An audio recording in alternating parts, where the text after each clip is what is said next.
Sandy is here with us today. She is Senior Vice President and Head of Strategic Alliances for Achieve. Richard Barth is the CEO of KIP. Ron Packard, the CEO of K-12. Well, probably the most challenging structural problem is, in fact, the structure of education itself. Less than 10% of funds to schools come from the federal government. So they have some leverage, but not as much as you might think. There is this weird, diffuse system that's in place and has been in place sort of since our founding, where we value very much local control of schools. Most policy is set at the state and local level.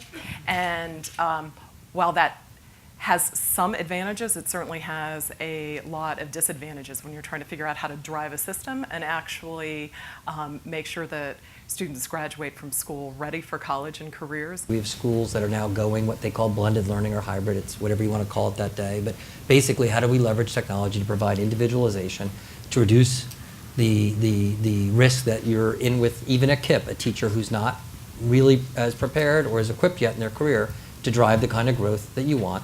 And honestly, even our great teachers, when you've got 30 kids, I mean, how can you individualize to the degree that we know is possible? So there's huge opportunities. So one of the things that we know, and Achieve, by the way, was founded by governors and business leaders in the mid-1990s to really address this problem. And for a long time, we worked with states individually to reform their state-level policies, so standards, assessment, graduation requirements, that sort of thing.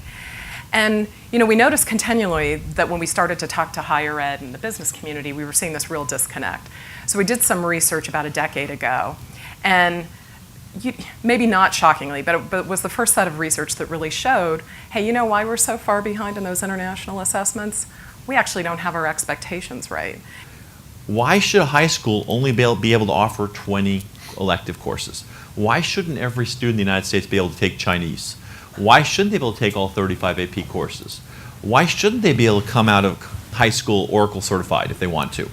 So with online, you could now offer thousands of courses. I think our current catalog is already up to 600.